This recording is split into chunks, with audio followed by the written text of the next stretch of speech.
step I take, I move my truth. Every time they tell me stop, I use every comment, hate that makes my fuel. Gather up my energy and boom, I hear them talking, saying the way that I move is so reckless. That is a part of my mind I've been blessed with, giving my blood so I am relentless.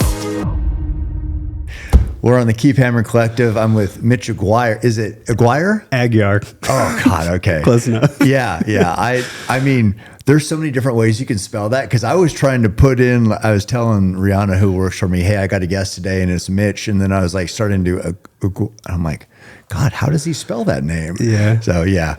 Aguiar. Aguiar. Yep. Aguiar. Aguiar. It's okay. Portuguese. Gotcha. Okay. Well, I'm just going to say Mitch. That's fine.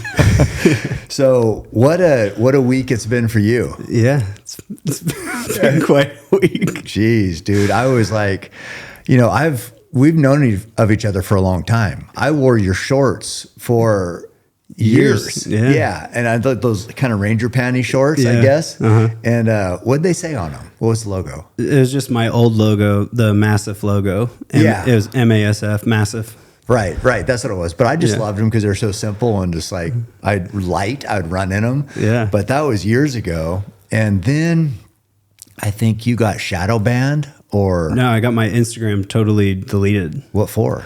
For being outspoken against COVID and the vaccine mandates and everything. Oh, did you need a mask? Do you want to wear a mask or anything? No.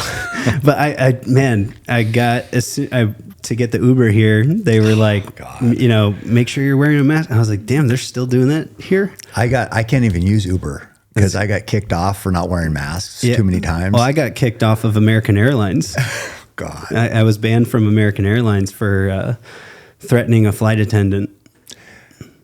Well, I was flying to my son's wedding in Jackson Hole, Wyoming, and this lady... flight attendant who was like I had my mask wherever, I don't know, but she's like, it needs to be over your nose. And I'm like, I'm like, just relax. She had to get the cap. I almost got kicked off too. And I'm going to my son's wedding. So I wouldn't even have got there. And so, God, these people were insane, weren't they? It was ridiculous. And the same kind of situation. I had, this was right when the masks stuff really started getting ramped up on the airplanes and stuff, and you could still wear a bandana. Like that was considered a mask. And so I was actually in the very first seat, so in first class, whatever, I had a bandana, and I just kind of had it here and was playing on my phone. And the flight attendant, this very flamboyant man, was like, "Hey, you need to put the mask on." And I was just like, "Okay," And it was about here, and then he came back and said, "Hey, you need to put that mask on." And I said, "It is on." And he goes, "You need to cover your nose." And I said, "This is on my face. It's fine. Like, leave me alone." And he's like, "You can keep that mask on, and if you want to get an attitude about it, you can get your ass off this plane." Oh, God. And I said, "Oh, I can get my ass off this plane?" Yeah. I said, "Let me tell you something. You don't know who the fuck you're talking to, and if you talk to me like that again, I'm going to stand up and smack the shit out of you in front of everyone on this airplane." and like he just like ran to the front and and called security and oh boy. And I was like, oh man, and I was so pissed because I didn't want to be inconvenienced with missing this flight. Yeah. And they were not letting it go. So I was like, all right, well, let's get crazy then. And I was like, if you're going to inconvenience and ruin my day over this, like I'm going to make sure this guy at least has to talk to somebody. We'll go to code red. And I was freaking like just livid. Like, get me whoever is the highest person that works at this airline. Do you have a boss? Go get him. Yeah. Do you have a boss? Go get him. Like, and I was just like ready to be arrested. Yeah. Just out of just out of spite, principle. Like a principle. Like it was so ridiculous. It was. And and luckily I was in a position to where I didn't have to answer to anybody because I worked for myself and. I was out of the military at that time, so it really wasn't anything other than just inconvenient for me. So I really made it a point to resist and push back at every chance I could. And it wasn't because it was enjoyable for me to do. It was just because of the principle. Yeah. Like, yeah. you know, and this is why this has gotten to where it's gotten, is because so many people were just complacent and just, you know, didn't want to be bothered to, you know, so it's just easier for me to comply and put the mask on. And I just made a scene everywhere I went. And it wasn't, and I understand that that's not like, there's a lot of people that are like, oh God, I don't want to deal with this, you know? Yeah. So like, I would tell, you know, everyone that I was with, like, you know, cause you know how, you remember how it was like going to a restaurant. Yeah. If you have to put the mask on to walk to your table, and then you can take it off and take the bites in between. And then if you know, all this ridiculous stuff. And everywhere I went, I just made a scene because I was like, you know, I have to like lead by example, you know, because how am I going to tell everyone that they need to resist this and push back and, you know, fight back against this if I'm not willing to do it myself, because I don't want to be inconvenienced, because I just want to go order my drink and then get out of here, you know, but I had to do it, you know, had to stand by what I believed in and you know, walk the walk. And it was inconvenient. And I told everybody around me, I'm like, I understand if you don't want to go with me. And like, I totally get it. But like, I cannot comply with this. We're on the exact same page. And that's why I can't use Uber still. Well, so I was kicked off of American Airlines. They banned me from it, but they had it until the mask thing was gone. So when the mask mandate was done, then I was allowed to fly again, which was really nice, because I hate American Airlines with a passion, but unfortunately, like out of Norfolk, Virginia, it's a small airport. Oh, is that where you are at? Yeah. That's where you live? Yeah. Oh my God, dude, that's so far away. Yeah. I didn't know you had to come all the way across country. Oh yeah. I was just here last week. Oh. Yeah, I flew coast to coast to coast to coast. Oh. But I was what were you here for? Well, I went and trained with Brad Dunn, with shout out Brad Dunn, Reliant Fitness. He really cool dude. He does online fitness coaching, and he was helping me get started in that, and just like teaching me all the software and how that all works and everything. So I did a couple days, you know, spent with him, shadowing him and learning from that stuff with him. And he lives in California. Okay. And then I drove from there to Vegas to go spar with Sean. Oh yeah. Well, so that's where everybody's going to recognize you from. Yeah. I mean, so many people probably saw that. Or maybe if I put my hair down and some blood on my face, then they would recognize me. I mean, yeah. So that's like, I don't know. Like I said, you were off Instagram, got kicked off Instagram because of whatever, but then you were, I mean, and I kind of, you know how you kind of lose track of people, and you don't really realize that you hadn't been seeing their stuff. Yeah. And so then I saw this clip of, you know, Sean fighting this, and it just said SEAL. And I was like, I know, it seems like I know a lot of SEALs. I'm like, I wonder if I know who this is. And I was looking, I was like, is that Mitch? And then I was like, God, Mitch, I forgot, you know, then I was like, God, I haven't seen his stuff. And so anyway, that's, you know, kind of got, I don't know, you on everybody's radar recently. Yeah. So that's like, exactly. Like, you used to follow me. Like, we followed each other back in my original account. You know, when I had 370,000 followers and was verified before it cost $10, you know, and like, it was, you know, I had a very large page and very engaged, you know, organically built audience and everything. And that was, you know, I had you, Donald Trump Jr., like, I mean, tons of people, like big names were following me back then. And when I lost my Instagram, it just, overnight gone, man. You know, and it's hard work getting a big following. I mean, it felt like I lost everything, you know. That was by far the most like important tool that I had, or resource available to me. You know, it was literally how 95% of my sales from my company were directly from my Instagram. And that was my only platform, because I never had social media before that. I didn't, want it. I never wanted social media, but once I started messing with it, then I realized how powerful it was and everything. And then, so I really took it serious like a job, and then built it up to what I did. And then, I was able to launch my company from it. And, it grew to a multi-million-dollar company, and but all through directly from Instagram. Zero paid, marketing, advertisement, nothing. It was all directly from my Instagram, and and then overnight it just got taken from me because I had posted a video in New York City of me on the streets of the Bullhorn screaming, "The vaccine does not stop you from getting COVID. The vaccine does not stop you from spreading COVID." Yeah, that's going to get their attention. And they deleted me for misinformation, and which is now widely accepted as 100% truth. And and it was crazy to me. I knew it was a risk, and that's why a lot of people at the time were not standing up. They're not standing up. They're not going to risk losing their platform, because they were threatening that, But I thought it was way too important not to speak about. And not that I had the largest platform in the world, but 370,000 followers was a good amount. And, and I'm just because of my background as a SEAL, people are looking for guidance, in these situations, and what do we do, and there's a bunch of people out there that talk about leadership and preach leadership or whatever. And it's well, where are you?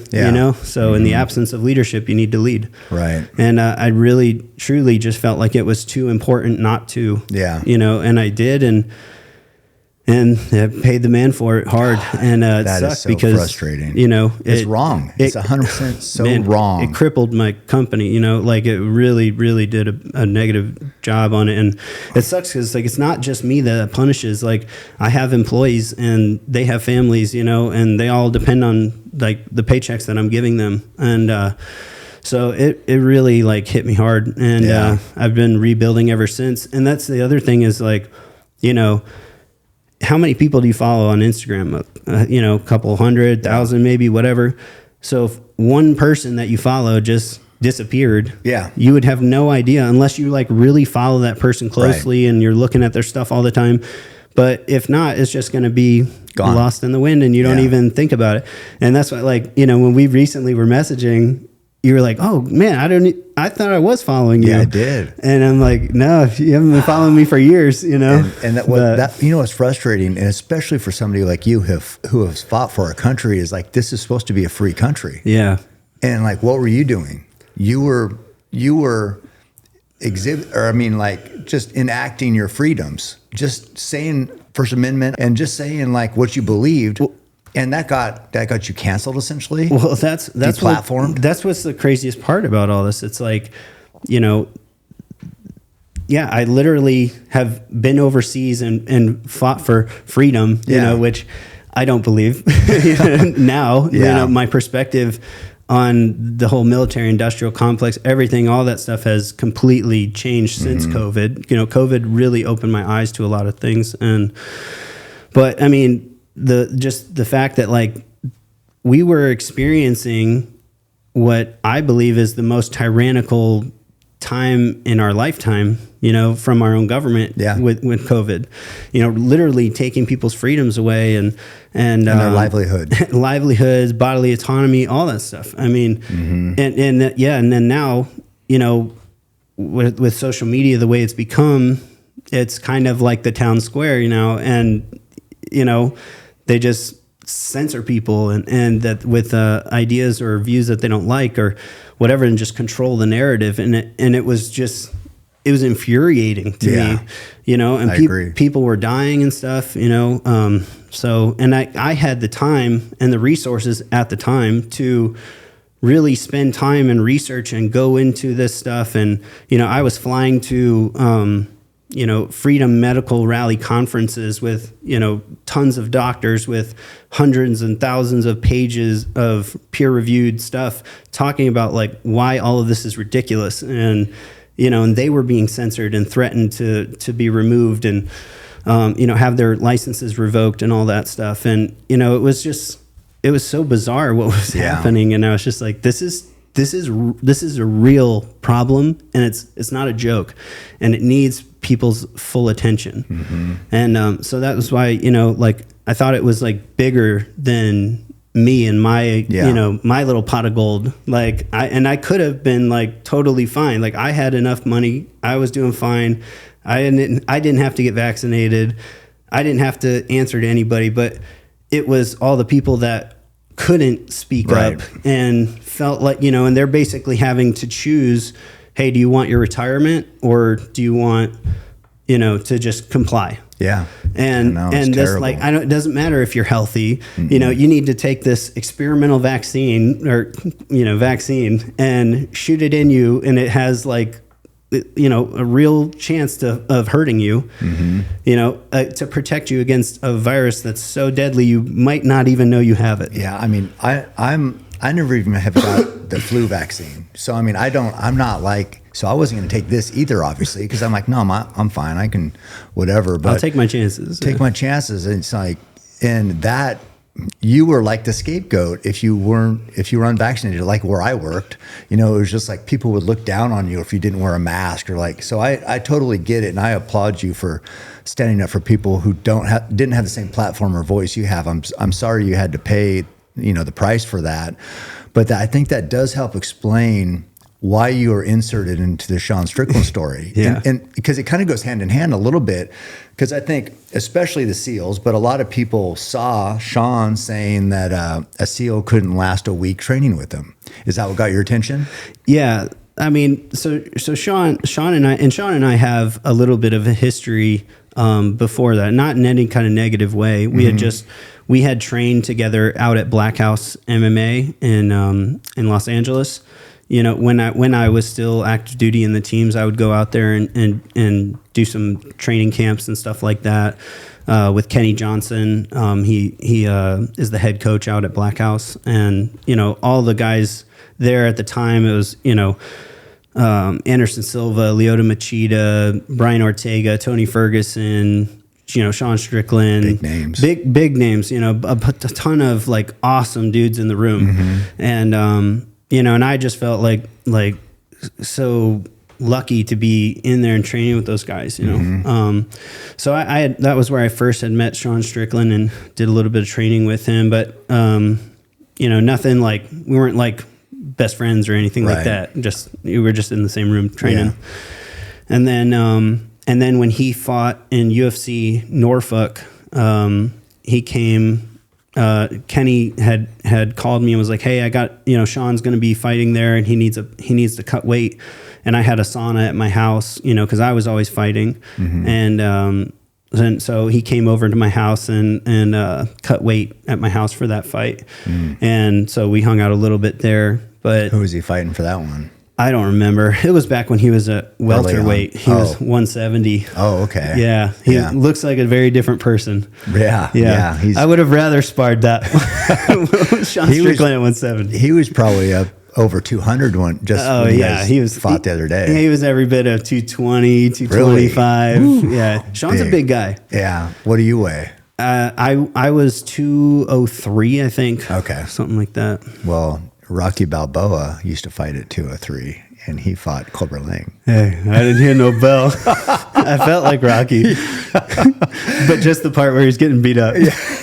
Yeah. So, but is that so? You had a history, but then you saw that clip, of course. Yeah. Like every SEAL. So, so that was just our history, and then we had been following each other just from knowing each other, and Sean is very much like me, very outspoken, and we share a lot of the same views politically and et cetera. Yeah, me too. And Sean had gotten his Instagram deleted 2 times. And did he? Yeah, I didn't know that. He was on his 3rd account when he made that post, and I was on my 5th.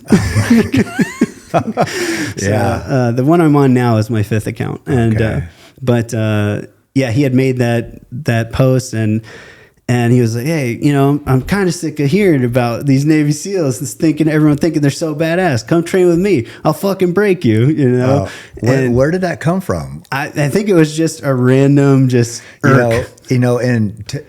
People got very upset with that, and I understand that. But I like Sean because he's a little crazy. I feel like I'm crazy, maybe mask it a little better, and he'll just say whatever he's thinking.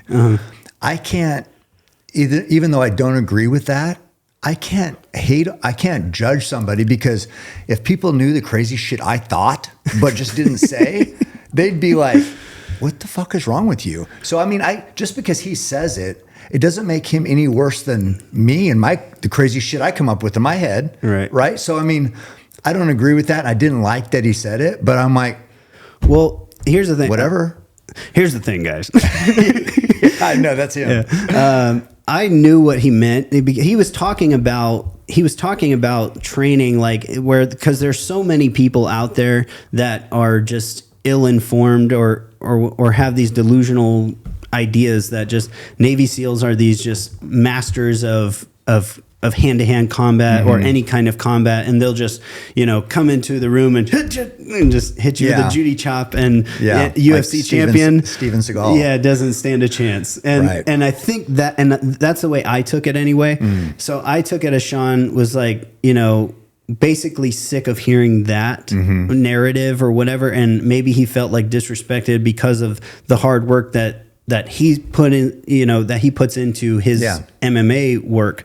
And, Sean does not shy away from adversity or, he's been through a lot. Fight training is freaking hard. And the way that Sean trains, the majority of his training is sparring, so it's the actual, anyone can hit mitts and look clean as hell on mitts. And then you put him across from someone that actually hits you back, and it's a different thing, you know? So that's why, and that's one of the reasons why I've always respected Sean, because I really love, that's how I like to train. I like to train like I fight. So I want to spar. That's how I've always trained. Yeah. It's just sparring. So I've always respected Sean in that sense. And, so when he had made that, I knew what he meant. So I didn't take it offensively at all. And people were, obviously hitting me up like, what the fuck? You need to go teach him a lesson, blah, blah, blah. I'm like, first off, I'm like, you guys are delusional if you think that any one of us are going to go beat up Sean Strickland. He's a champion. Yeah. He's one of the best in the world, and the best in the world at that weight, you know? So I'm like, and I was like, that's not what he's saying, or that's the way I interpret it. I mean, I know what he's saying, and because I was already friendly with him, and I saw it as an opportunity, because I saw oh man, that's going to get a ton of attention. You know what I mean? Because people are just freaking out over it, and just it's gone viral and all over the internet, and all these guys are jumping on kind of the clout, chasing a little bit, and and are never going to get in the ring with him. No. And so I messaged him and I was like, hey dude, we should totally do this. And I think we could get a ton of attention with this. And, I don't care if, I'll go out there, you can just beat my ass. I don't care. And he was like, so did you want to stand up for SEALs in some way, or what was... I didn't take it offensively like that. Right. I figured, but you knew some teammates did. Yeah, and any one of them that talked to me, I said the same thing. Okay. I'm like, that's not what he means. And, but it's not like he was out there, guys, okay, here's what I meant. So he didn't interpret, no, because he didn't clear it up. No, he's like, fuck you, come do it. I know. And that's what I love about him. Yeah. I mean, I don't love what he's saying, but I love how he's unapologetic. He's not going to explain himself further. He's, it's like, come deal with it. If you don't like what I say, come shut me up. You might hate it, but how do you not respect that at least? Yeah, and I'm a fighter myself, and I, as a fighter and a SEAL, I kind of see both, and I'm like, hey, whatever.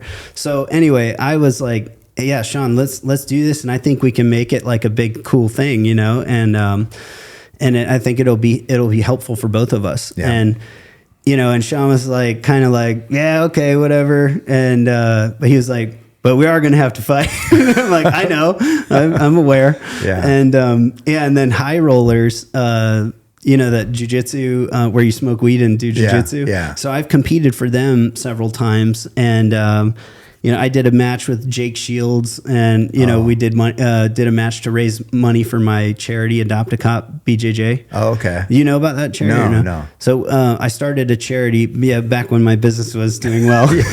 I was like, oh, I'm going to give back. Yeah. And I started a charity called Adopt a Cop BJJ, and we pay for police officers around the country to learn or to attend jiu-jitsu training, and we pay for them until the rank of blue belt.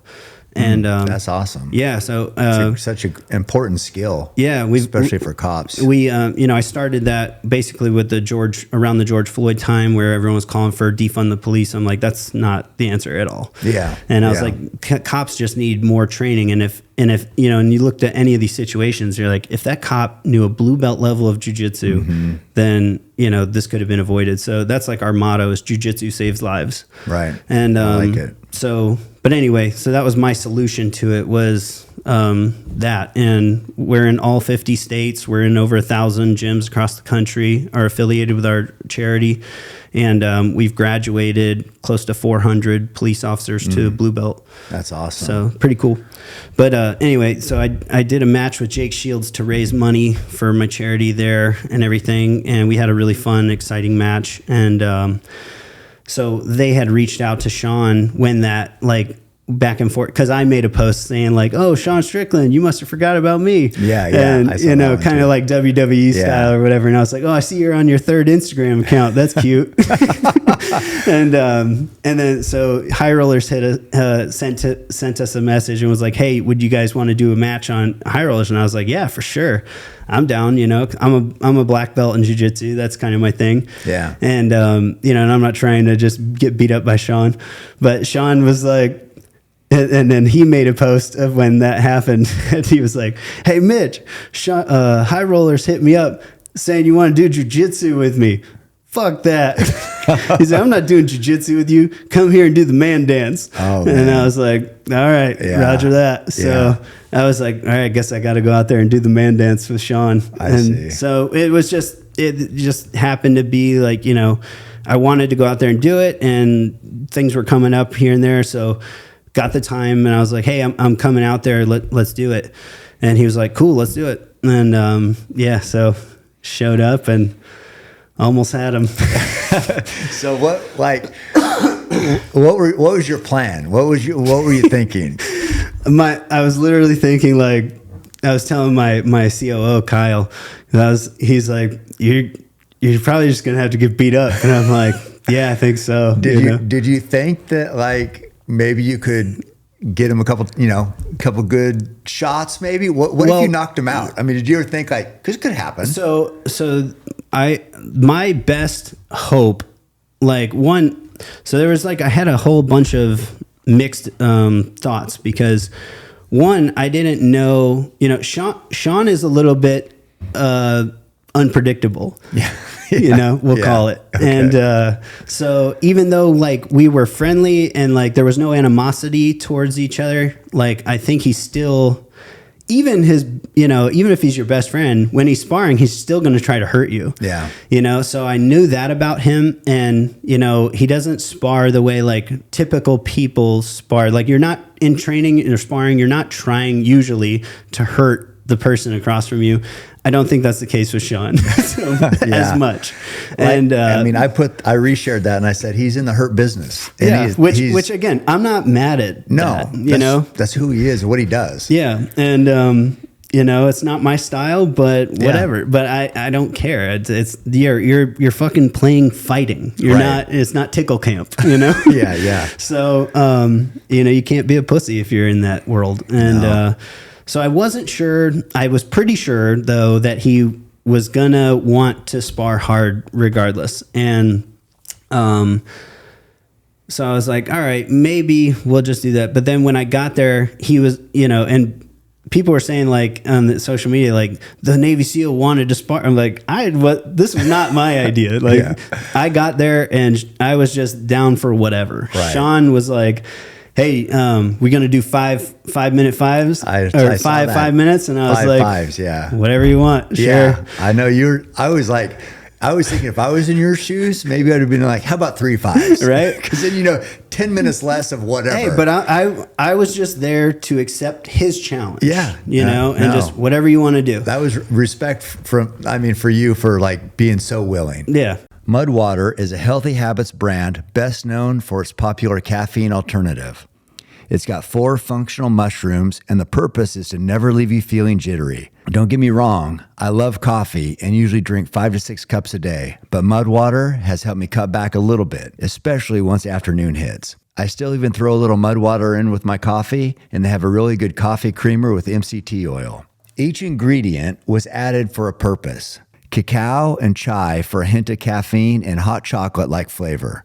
Lion's mane for focus, and both chaga and reishi to support healthy immune system. Plus, it's Whole30 approved, 100% USDA certified organic, non-GMO, gluten-free, vegan, and kosher. Mudwater donates monthly to support psychedelic research and has since day one. They believe the country is in a mental health epidemic and that psychedelic-assisted therapy is one of the most effective tools we have to treat mental health conditions. Mudwater is hooking up my show with a special offer.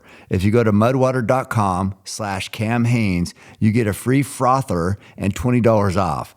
That's mudwater.com/Cam Hanes for a free frother and $20 off. I put my body through a lot. I've found that Ketone IQ has helped give me an edge when I'm running. I actually won my latest ultra and made sure I had some ketones to take throughout the race. I'm already drinking so much caffeine in a day. I really like that ketones provide a clean energy with no sugar or added caffeine. Ketones provide a ton of benefits to the body, the biggest being cognitive function. So I even down a shot before I podcast, and I feel like it helps me think more clearly.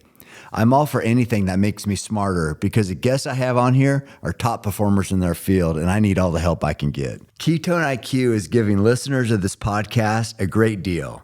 They're offering you 30% off your first subscription order of Ketone IQ at ketone.com/Cam. When we're starting to put our stuff on or whatever, I was thinking like, well, I already know Sean is very, very good. And he's got an awkward style. He's long and he's a big dude and he boxes a lot. So he's really good with his defense and those big gloves. Like I'm not the greatest striker. I have a really hard right hand, and that's basically that's my one weapon as far as that. I can kick really hard. Mm-hmm. Like Muay Thai low kicks. I kick really hard. But really my game is jujitsu, and when I can utilize my jujitsu and MMA, that's where and you can't with gloves. I'm the best at. Right. And when you got 16-ounce big gloves, it's very hard to do jujitsu. Right. And I was like, Sean, do you want to wear small gloves? Cause I wasn't worried about, I'm damage. Like, yeah, well, if I get knocked out, whatever, I get knocked out. But I was like, with small gloves on, one, I have a better chance of, like you said, maybe landing a hard right hand. Yeah. And like getting lucky and landing a hard right hand, you know. And then, but more importantly, I could grapple. Right. And that's like where, if I have any sort of hope with Sean Strickland, it's going to be grappling. Mm-hmm. And he was just like, nah. You're like, shit. And, he was like, nah, let's do big gloves. Oh. And I was like, all right. So he knew your jujitsu background. Yeah. He knows that I'm a good on the ground. So yeah, he was smart about that. But it's not like he's a slouch. He's right. He's good on the ground too. He just likes to stand. He's a black belt too, but he likes to fucking throw hands and kick and he goes and spars pro boxers all the time. So he really likes just throwing hands. Yeah. And when he said that, he was just like, nope, big gloves. I was like, all right. I was like, well, this is going to just suck, And and again, I was still not exactly sure of how hard you were going, how hard it was going to be or whatever. And then within like 30 seconds, I mean, the first punch he threw at me was was not a light, one. And he had even said like, he's like, all right, let's kind of warm up first round. And I was like, all right, cool. Like, Yeah, that sounds good to me. Yeah. And then, it was that first hit, like, boom. And I was like, okay, he's not going to be going easy at all. And then he, right after he like threw that first hit, he was like, it's going to be a long day for you. And verbally said that to me, and I was like, oh shit. And then the front kick. Oh man. He was like, I'm going to make you quit. I'm going to make you quit. Or he kept saying that. He said it over and over and over. And he threw a left teep kick, and it just nailed me, and it knocked the wind out of me. Like, you can see it in the video. I like winced over, and I was like, fuck, that is the worst feeling when you get the wind knocked out of you, and then you have this big fight. fucking monster just, And there's no place to go. no place to go, no ref, no, and he wants you to quit, so that's rough. I was just like, and that was like freaking 1 minute in or whatever, I was like, oh my God, this sucks. Yeah. And then he started throwing the heavy kicks and shit. And he's like, you're going to quit. You're going to quit. And at that time, like, it was like, okay, he's on a mission right now. Like, he doesn't care about like being nice to me or whatever. He's going to prove a point, and he's got an agenda. And at that point I'm like, all right, well, it literally, like, I'm not going to be able to do anything to him. Like, this is just going to suck. Mm-hmm. And at that point I was like, all right, I'm literally just going to, I'm better off using all of my energy to just defend and deflect his shots as best I can. Right. And try to make it the full 25 minutes. Yeah. And, and obviously he could have knocked me out, but again, he was saying, he's like, if I knock you out, that's not you quitting. Right. It's true. Yeah. And which it would have been way less painful to just get knocked out in the first 30 seconds or first minute. That would have been, instead of 25 that would have been minutes. way better. That would have been way less painful. And so, I was just like, yeah, this is it. I'm just going to have to suck it up for 25 minutes and just take this ass whooping.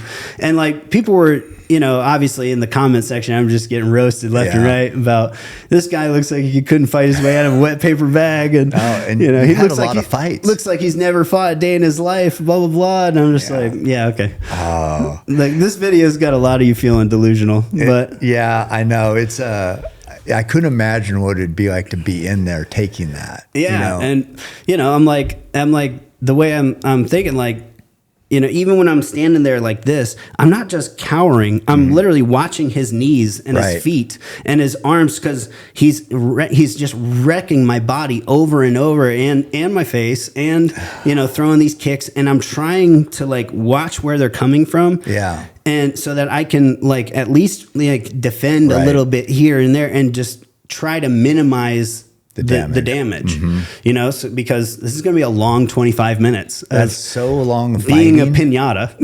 And he was turning into your left leg there. Oh yeah. His right leg kick to your left leg. I mean, he was turning those hips. Oh yeah. He kicks hard.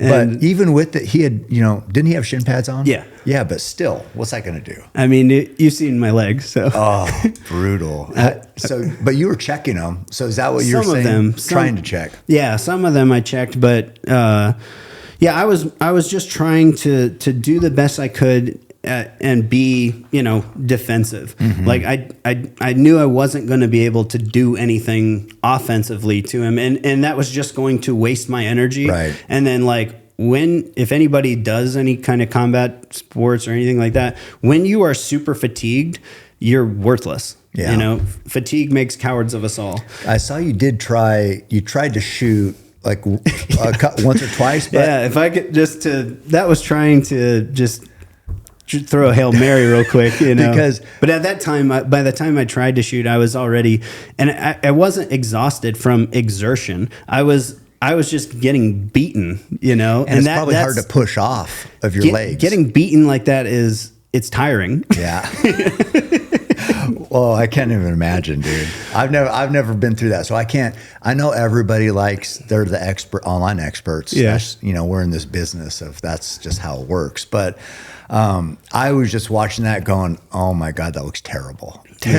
But I had so much respect. It was, yeah, and I think even he did too. That you lasted. Yeah, I mean, because he wanted to knock you out just so he could say, "See." Well, the last 10 seconds, you know, he just started rocking me in the face, and then like, you know, I'd kind of stood up and he threw like a hard head kick because he wanted to just knock me out at the last second. Yeah. And you know, and it just nailed me on the forehead.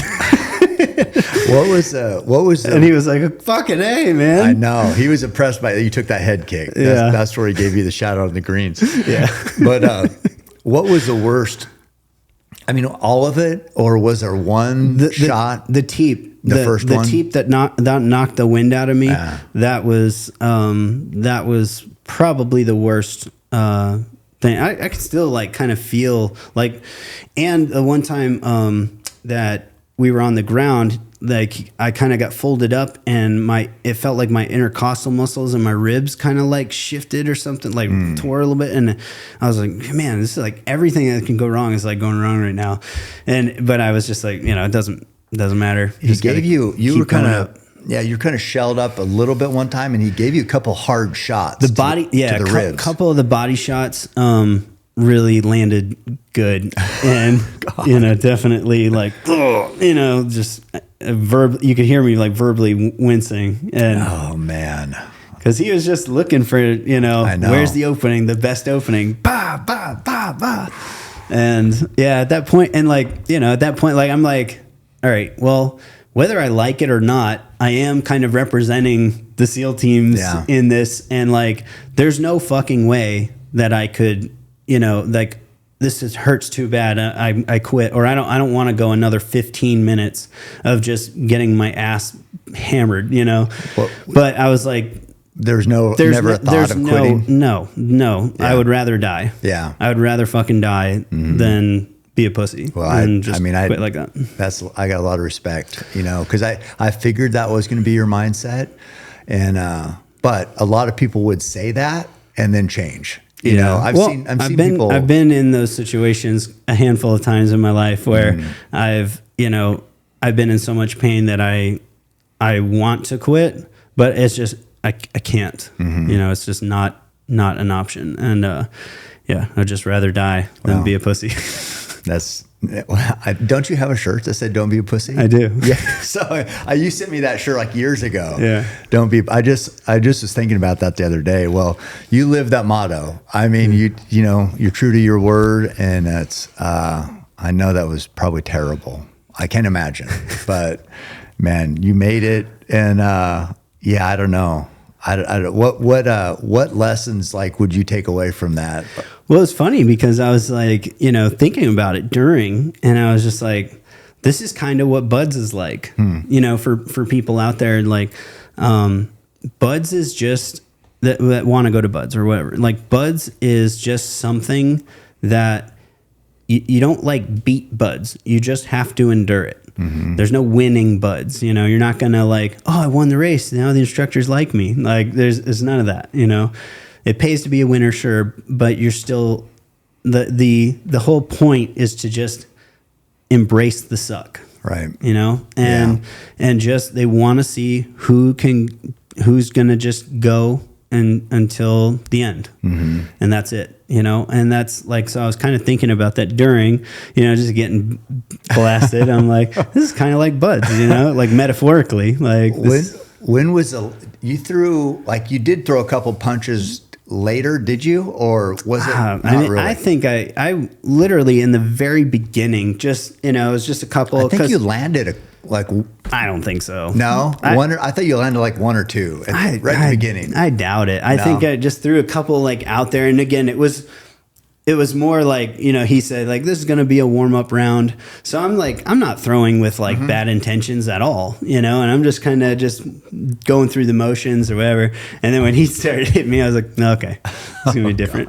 Yeah. Cause like I didn't throw a single kick. I remember, no, I'm sorry. I threw like just a little front teep, with no kind of power behind it or anything. Just kind of feeling, just kind of range and all that. Yeah. And his was not like that. But I was like, I didn't try to fight really back at all. And I wanted you to just come up out of that hole and just freaking land a big one and just staggering. That's what I wanted. It was just not that was not the mission, you know. It's like, but like if we were to spar again, which I'm sure we will, you know, like you know, maybe it's like, hey, let's do 1 5-minute round or something like that, you know, and I'm not worried about if I get knocked out, I get knocked out. And I'm not like, you know, the SEAL team's honor is not on me on this round, you know what I mean? And we can just fucking, you know, let them fly, and it'd be a big difference. Then that'd be a big difference in the way that sparring match looks. Well, if you could use your hands, for sure. I mean, you're jiu-jitsu.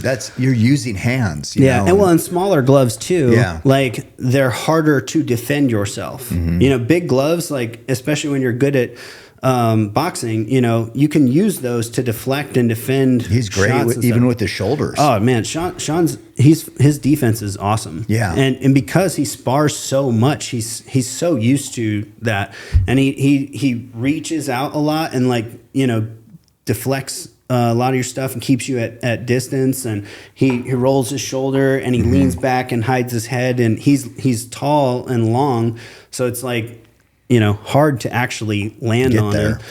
But yeah, I mean, but still, like, you know, I am a big dude, you know, somewhat big, and I can hit hard. So if I do throw overhand right with small gloves, you have to respect it somewhat, because, you know, anyone could get caught, you know, and like from a lucky punch or something like that, you know what I mean? So, and you've had success fighting. Yeah, no, and I want people to know that too.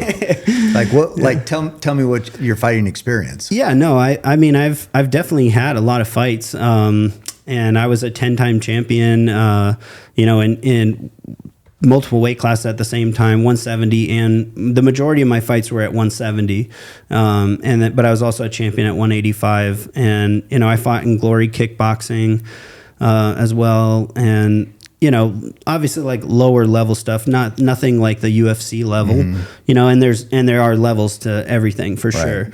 But, you know, I've sparred with a ton of guys in the UFC prior to Sean Strickland, you know, training at Black House for years with a lot of those guys. So, you know, I've definitely, you know, had a lot of fights. I've done a lot of sparring. I've, you know, done a ton of jiu-jitsu, and, you know, I'm not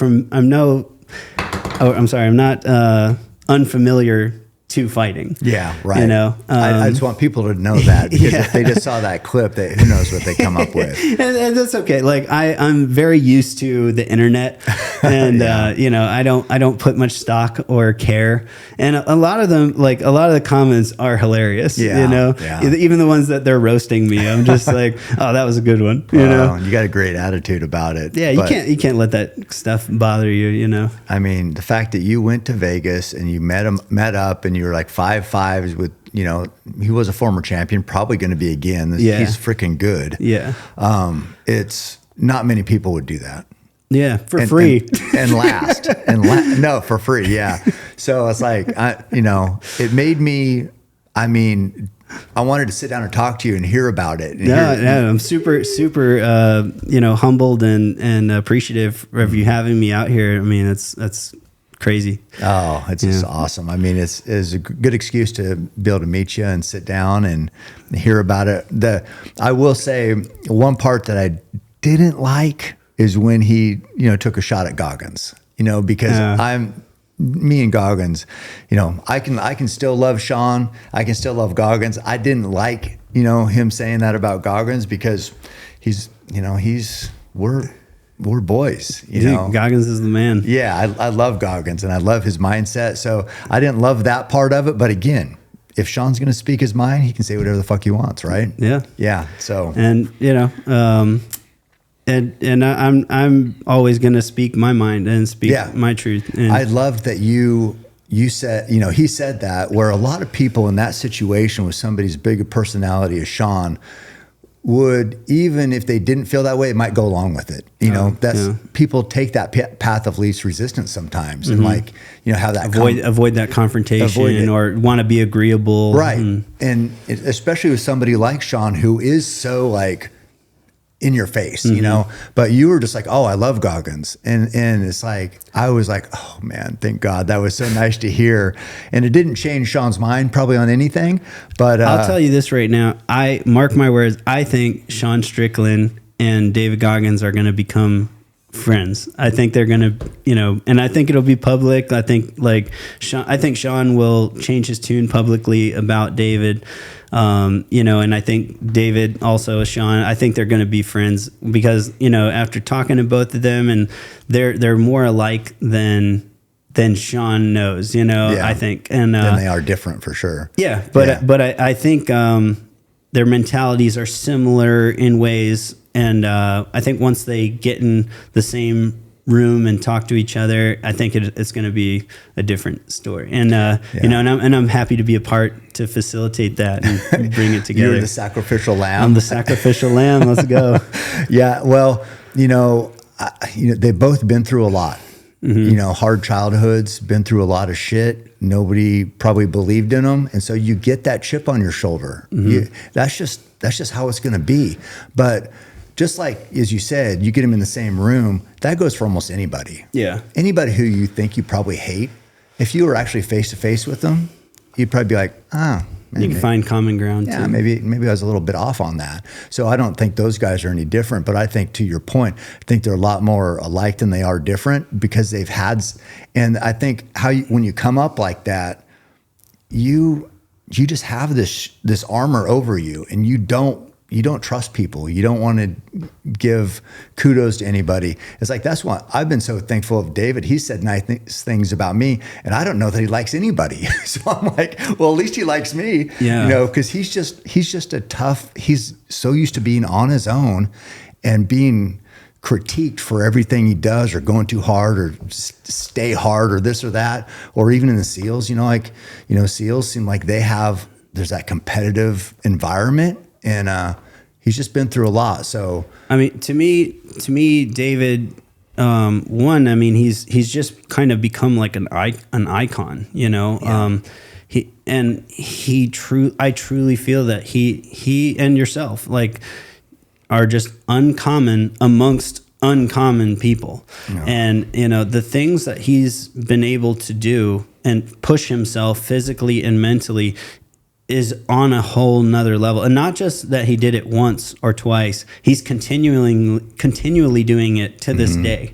Yeah. That's the other thing that I don't think people give him enough credit or respect for.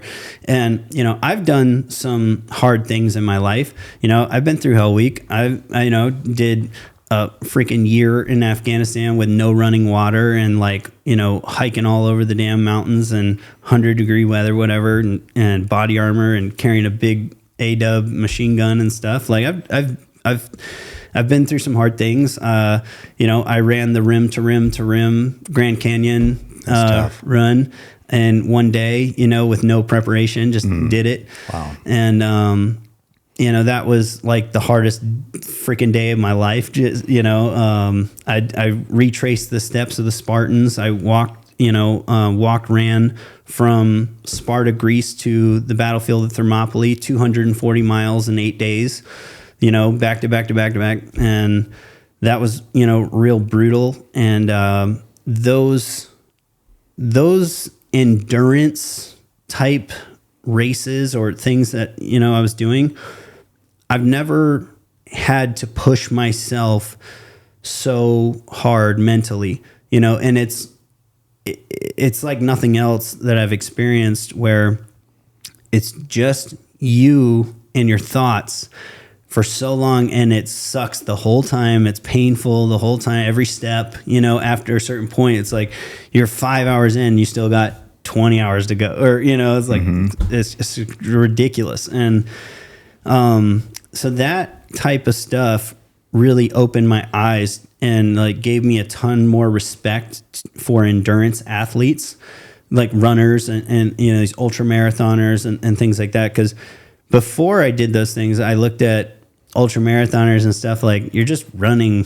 for a long time. It's kind of, yeah. How hard could it be? Yeah, it's just kind of weird, you know? Yeah. But then when you do it, and you're just like, oh my God, this is brutal. And it's, I don't know, man. It just gave me a whole nother appreciation for that stuff. And then seeing, you know, guys like you and David doing these 200+ mile races and, you know, just continually doing them and knowing how fucking bad, I don't care how well trained you are, running 200 miles absolutely sucks. Yeah. You can't tell me that it doesn't suck. No, it's terrible. It's terrible. It sucks. And like your feet get blistered and swell up and every step you take is painful. And it's just enduring that pain for hours and hours and hours and hours and hours willingly. You know, you're consciously suffering. You're seeking this. You're not shying away from it. And like, that's the thing that like makes me respect it so much is like, you guys understand what you're signing up for and you continually do it and you don't shy away from that adversity. And it just makes you on a whole different level of mentally strong. And that's where like, you know, I have to give respect because like I would be a liar if I didn't. Yeah. And it's just real, you know, that's just how I feel. And I'm not gonna, you know, just to be agreeable or whatever, I'm not gonna say what I don't think, you know, for real, or feel how I feel. No, you know, David is on another level when it comes to that. He is. And he's still doing it every day, and it's badass. And you know, all he's doing, he really keeps to himself, and he just comes on Instagram once in a while and just throws some motivational shit out there, and he just encourages millions of people to push themselves to be better. Right. And like, I don't know if you've looked around lately, but there's a fuckload of people that could fucking use that. We need that. You know, so the more people that are doing that and encouraging people to push themselves and be better, the better. Yeah. So why would I hate on that guy? Yeah. No, I just want to backtrack and say thank you for, I don't feel like I can lump myself in with a David Goggins or you Sean absolutely, dude, you're on another level. Oh, well, thank you. I mean, but it's that, you know, you guys being SEALs or Sean being a fighter, it's like got so much respect. I haven't taken that path. Yes, I do the endurance runs, and yes, they are hard, but it's like, I look at David and I look like at you, people who have sacrificed for our country and fought for this country it's something different. You know, it can't be compared, but I do understand what you're saying about the pushing when everything's telling you to quit, and it is hard. And usually you're by yourself on those, you know, because those races are spread out. There's nobody helping you. No one's cheering you on either. Yeah, you know. So I get that. It's when I heard Sean say that, and I've also heard him say, maybe even recently, talking about like SEAL influencers, right? And you know, there's guys I follow, like a Jimmy Watson, who I've heard his story, Taylor Kavanaugh, those guys, they're on, so they might be the influencers he's talking about, but I don't know. He really didn't give me any examples, but to those guys, nor do I care. Like I don't really hate on anybody doing their thing, you know. But the way I look at it is different. It's like when you guys were in, you had a certain mindset. It has to be a different mindset now than when you were in.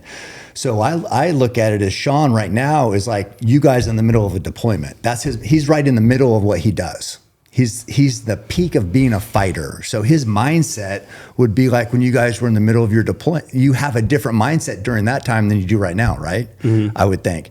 And these guys like this Jimmy Watson, who he's been through a lot, and now he's like been out and been reflective and grown, and you know he's I believe a Christian, and so he's going to have a different mindset than he did when he was working for Blackwater, you know. But Sean is like at a different place in life. Maybe after he retires and he gets a little more reflective, maybe he'll think differently. But it's just different people. You're at different periods and different times. Yeah, for sure. And you know, like, I get it with like the SEAL teams. Like, that's a pretty big accomplishment, for somebody on their resume. And a lot of times, guys will, they'll do their time in the SEAL teams, 10, 20 years, whatever it is. And then they get out and it's like, now what? Like, what that is your experience is like what you did in the SEAL teams or whatever. And a lot of guys, that's kind of like their identity almost, it's what they're passionate about. It's what they know. It's what they want to talk about. It's what they are, it's the skills set that they have to kind of give back to the world. And, and now just today's, day and age, everybody has a social media or whatever. So when you get out and you can, even if you want to be a SEAL for, the maximum time, and you might stand 25, 30 years, something like that. Eventually you got to get out. And, if you go in young, like I did, I went in right out of high school. So even if I did 20 years and got out, I'd be 38 years old. It's like, you got a whole life to live ahead of you. You're just not going to talk about anything you've done your entire adult life. Well, and the lessons you learned. You became a leader. You can help. It's a very valuable skill set and stuff. And many different, like I said, areas where you can add value. And it's not, and that doesn't mean that you have to. Guys in the teams get really pissed off about dudes writing books and stuff like that, and they call it like pimping the trident. And I understand that. And you can definitely be more than just that. You know what I mean? There's a lot of valuable team building. Leadership. What business or what part of society doesn't need strong leaders? The leadership skills you learn, strong team building skills. That's what you learn in the teams, is like working together. But you don't need to be out there just beating your chest talking about war stories, and how cool you were, Uncle Rico stuff, Throw the football over that mountain. It's like, I think it's like all the lessons you learn as you guys serve our country.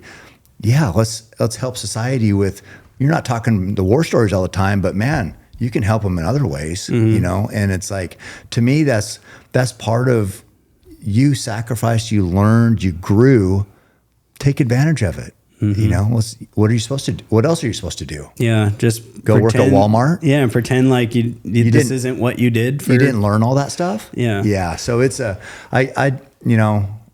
I follow a lot of these guys, and I have so much respect for everybody. I hate seeing the infighting, because I know how it is, with men. It's like, hunting's different, obviously, but it's still a lot of like strong, capable, and we have egos. So there's a lot of shit talking in hunting too. So I just hate seeing that. I hate seeing it in what I do, and I hate seeing it for you guys. It's in everything, unfortunately. Yeah. There's just like politics, like internal politics in every industry or any kind of field, I think, because you just can't get away from it as much as you try to avoid it, because that stuff is just toxic and annoying.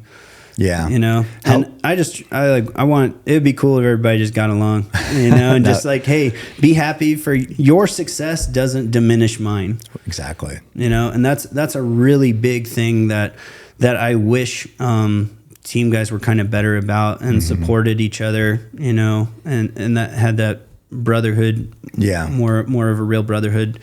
And there's kind of like one when you're in and one when you're out. Yeah. Guys that when they're in, they're kind of, this is their world, this is their whole lives. It's a lifestyle. It's not just a job, and they're kind of just in that thing. And then once they get out, then they realize that thing just keeps going and doesn't care about them or whatever. Yeah. And then it's like, there's a bunch of us that got off that bus a long time ago and that you've probably been talking shit about. And, we're here to welcome you with open arms, and hey, let's get you set up with the rest. This is the real world now. Yeah. And you got to live the rest of your life not being a SEAL, and, and that's fine. And it's just, that was a chapter. That's cool. It was awesome, but hey, let's do something else now. Yeah. Let's build you a business. Let's support each other. Let's, you know what I mean? Like, yeah, it's my son, he wasn't a SEAL, but he's a Ranger. And so he, just like, here's an example. He, put in for a job on the construction crew where I was I was superintendent. And one of the questions was, tell us about when you were faced with a challenging time at work. And so he was just like kind of laughing to himself, because when you're deployed, there's some challenging time. It's not really like the typical job interview. Like most people's job would be like a challenging time would be, I don't know what, they had to work, overtime, or a pipe broke because if it's a water utility, a water pipe broke. Your guys' challenging time on deployment, a little bit different, right? Yeah. So that's valuable. But the point is that's valuable to a workplace. You guys have been through so much and you're so prepared that a regular challenge in general society is nothing. Yeah. You were forged in the fire. You're ready. Yeah. You're going to look at that and be like, what do we got to do? People are going to see that and be like, they have confidence because you have confidence because you've been through a lot. So yeah, let's celebrate that. Yeah. And to, just to any of the SEALs that are still active duty and in the teams or whatever, and are thinking about maybe getting out, or what would I do if I got out or whatever, you could literally do anything. Yeah. I mean, that was probably the most eye-opening thing to me when I got out and like kind of became a part of the civilian world, was just the quality of like, I guess, or the acceptable standard in most fields or jobs, anything, is just so unbelievably low. Mm-hmm. And I just found it like, I'm like shocked that anything gets done.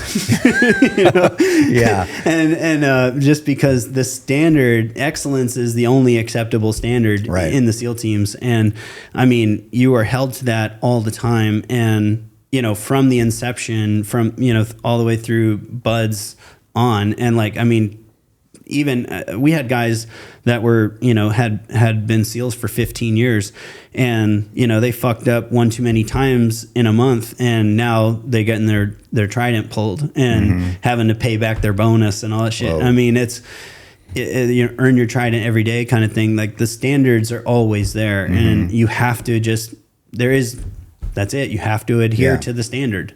So to your point is like, if you're prepared and you've lived up to that for years, you can go to any regular job and be like, because you're gonna excel, right? Because I do see that even my son getting out and the guys that got out at the same time, they're like, God, now what? Anything, freaking anything. Throw a dart. Yeah, just pick a job. Whatever a regular anything you're interested in. They will excel. Yeah.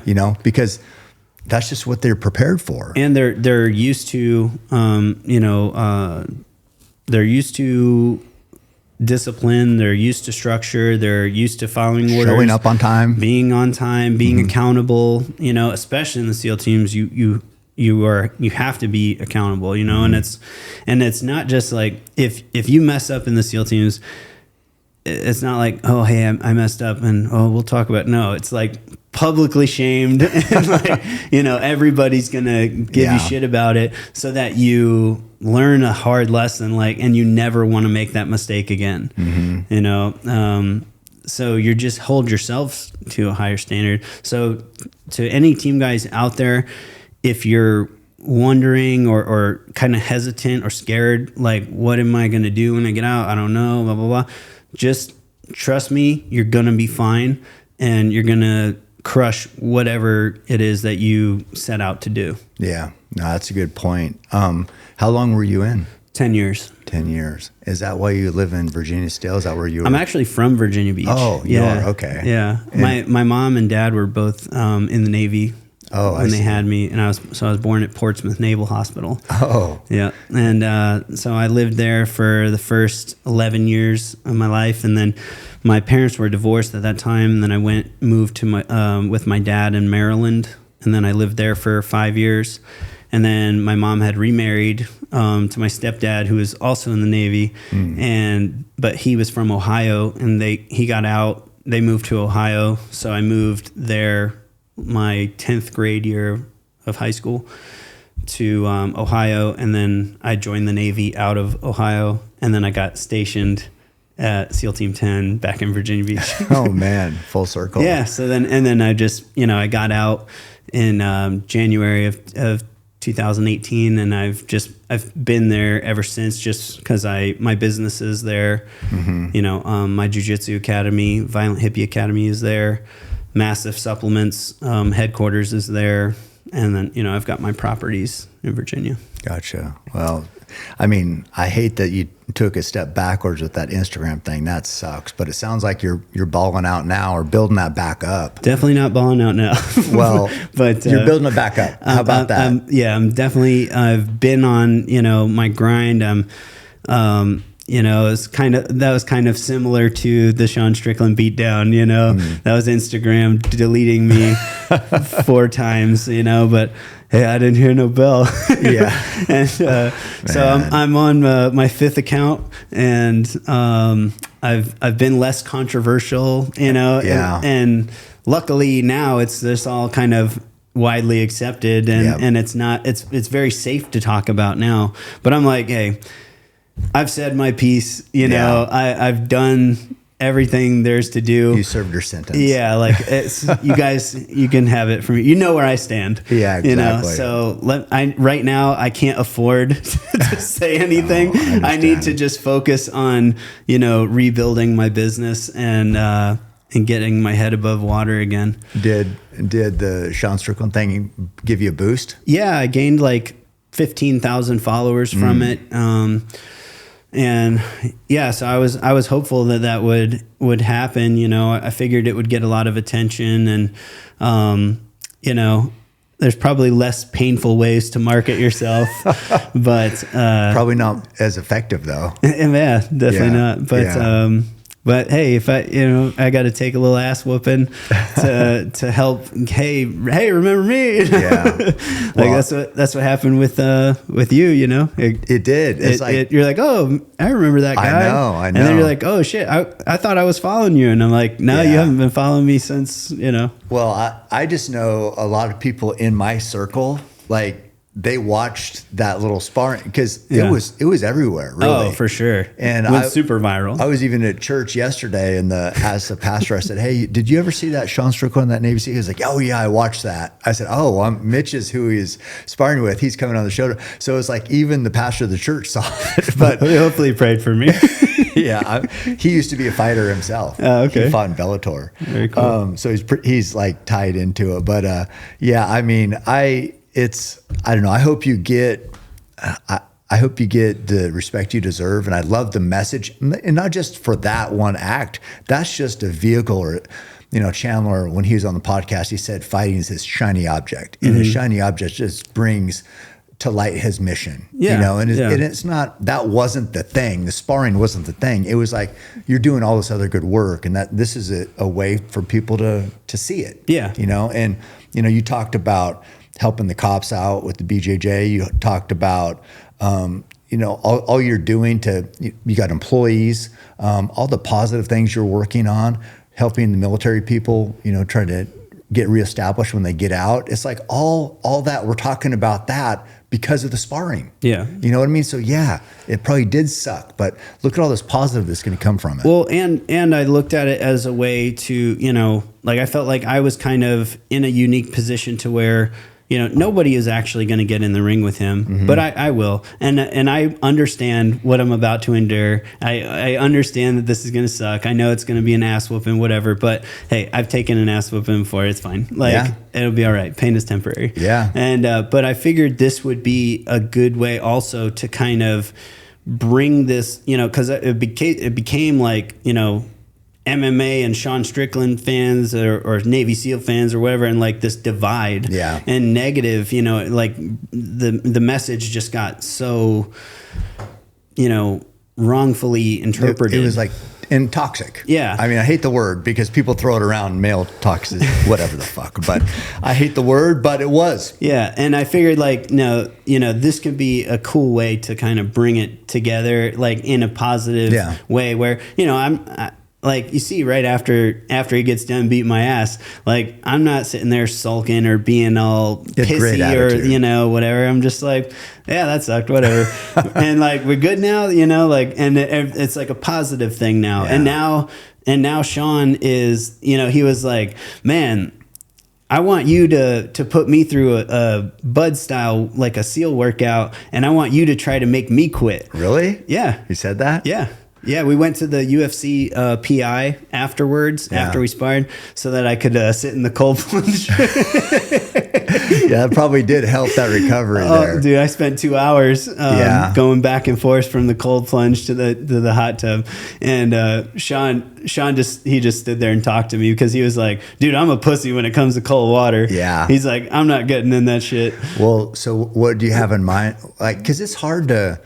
Oh, I know exactly. You do? Because okay. as a SEAL, though, like it's hard to simulate the no sleep, no food. Yeah, no, it's not. We're not going to do like a hell week or anything like that. Which Sean said, like he mentioned something about like, you know, put me through like an 18-hour thing.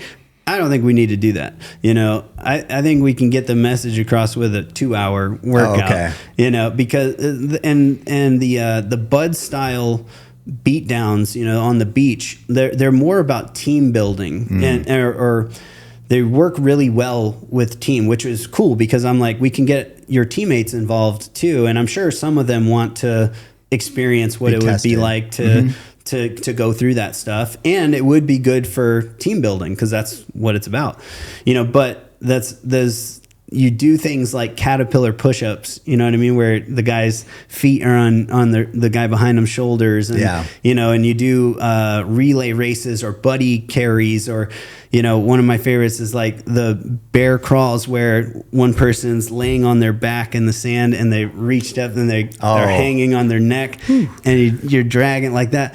And again, it's going to be similar to how Sean and I's sparring went, to how, you know, Sean, like, he was like beating me down, but he wasn't knocking me out because he wanted me to just suffer for the longest time, which is exactly like this Bud's workout's going to be. Because like you can tell someone, hey, give me 50 push-ups, give me 50 push-ups. Give me 50 push-ups. Give me 50 push-ups. At some point, you're going to hit they can't do failure.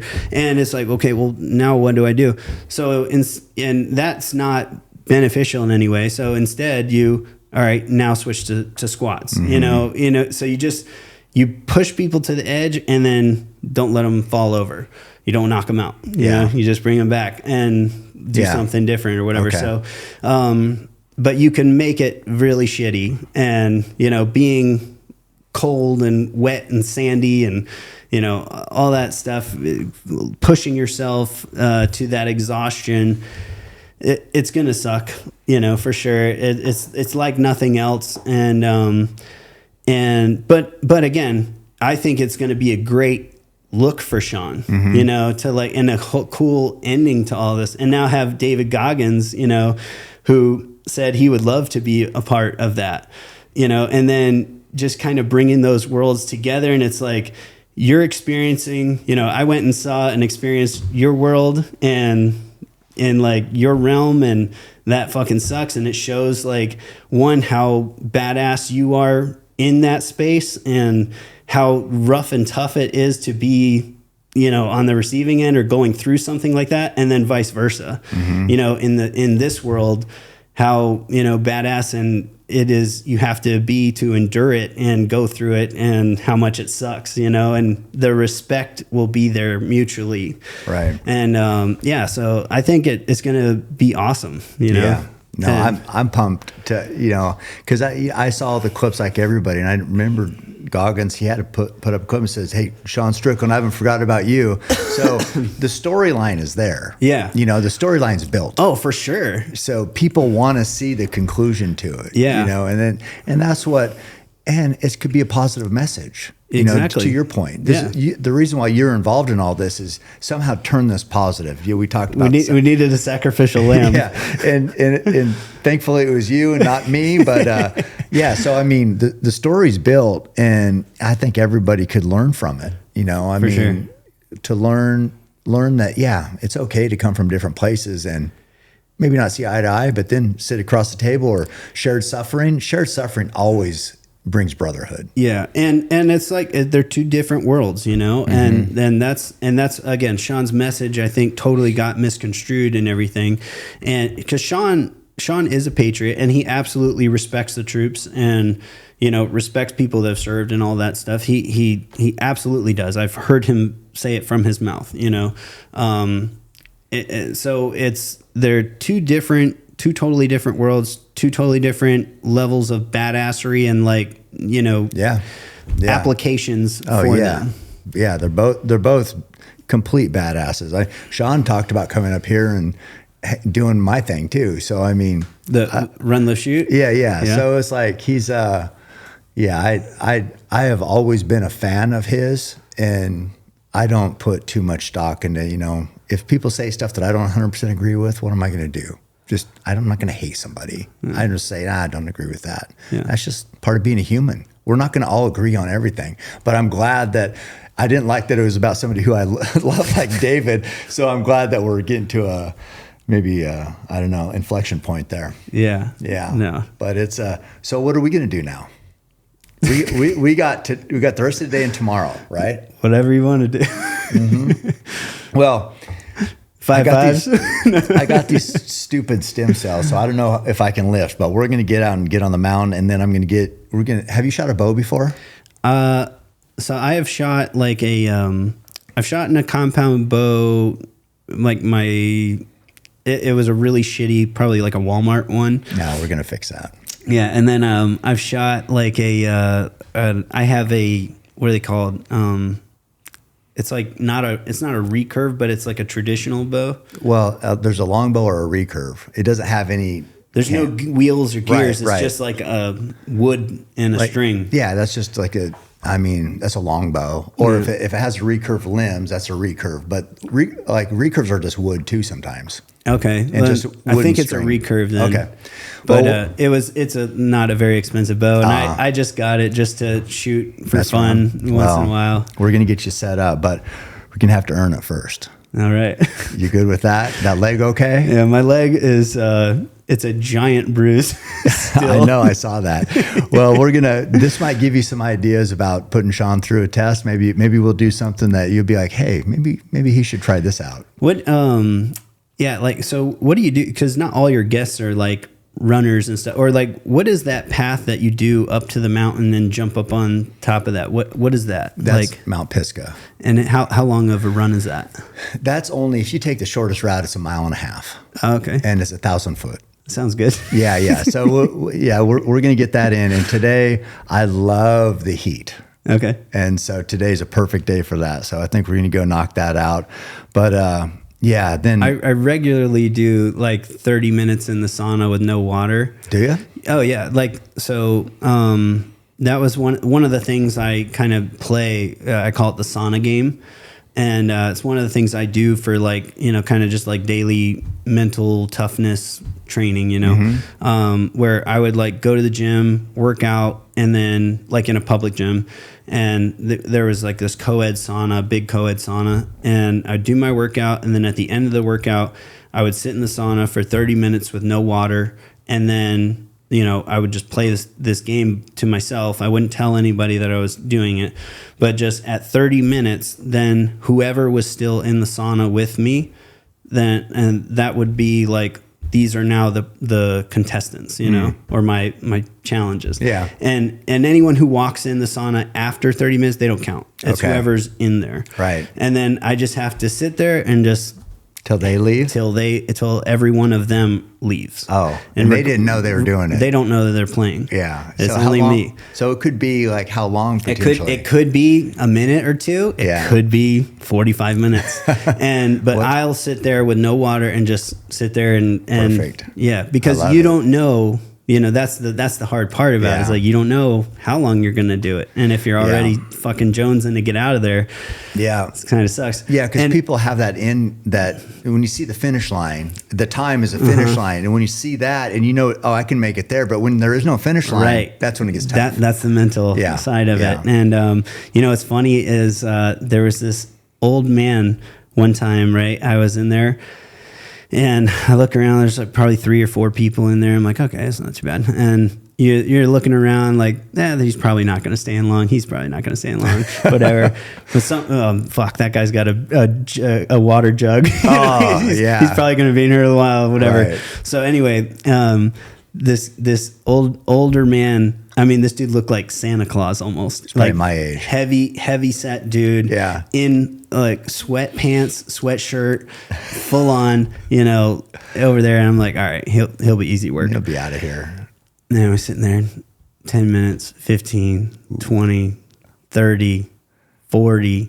What? 45 minutes, 50 minutes. And this dude finally gets out. And again, I can't tell him that I'm playing this. Right. But he's by far the last person. And I'm just like, get the fuck out of here, dude. God. What are you doing? Yeah. And I'm thinking, you're only going to be in here 5 minutes. Yeah. And he finally goes out of the sauna, and I just sprint out after him. And I'm like, damn. I was like, man, I was playing this game. Yeah. And I tell him about it, and he was like, oh, man, I come in here like every day and sit here for an hour. He was acclimated to it. That was like his thing, Whoa. And you picked the wrong day to do it. Man, totally judged a book by its cover. Yeah, that happens. And then after that, we started talking and stuff like that. And he's a super nice guy. His name's George. And I ended up giving him, some of my smashing greens to help him lose weight and stuff like that. Perfect. And I would see him in the sauna and everything.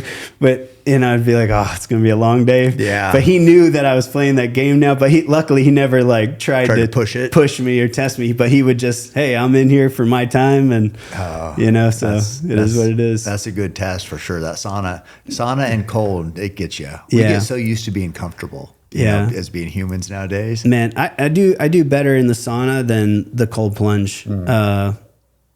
Obviously I can only stay in the cold plunge. I think the max I've done in the cold plunge was 7 minutes. That's a long time. At 39 degrees on the reader, but usually the water's a little bit colder than the reader says. Yeah, ours has the water moves. Yeah, I've got an actual cold plunge. Yeah, it's brutal. It's crazy. Like if they had those in buds, there'd be way less seals. And have you noticed that like girls do way better? Girls are tougher, dude. They're much tougher. I've said this about ultra running. Like Courtney DeWalter, who I said girls, their pain tolerance, they're just tougher. I think it's for childbearing. Yeah, I think I agree. I think they're genetically, their disposition is, hey, they're going to have to get this kid out. It's going to be terrible. And they're just tougher than we are. If you're just measuring pain tolerance, they got us. Yeah, for sure. I 100% agree with that. Yeah. Every girl I've seen do the cold plunge, they handle it so My wife's much better than me. Most dudes, when I see them go in that cold plunge for the first time, panic. Yeah, I know. You should have seen Truett the first time. Yeah. He was like going to hyperventilate.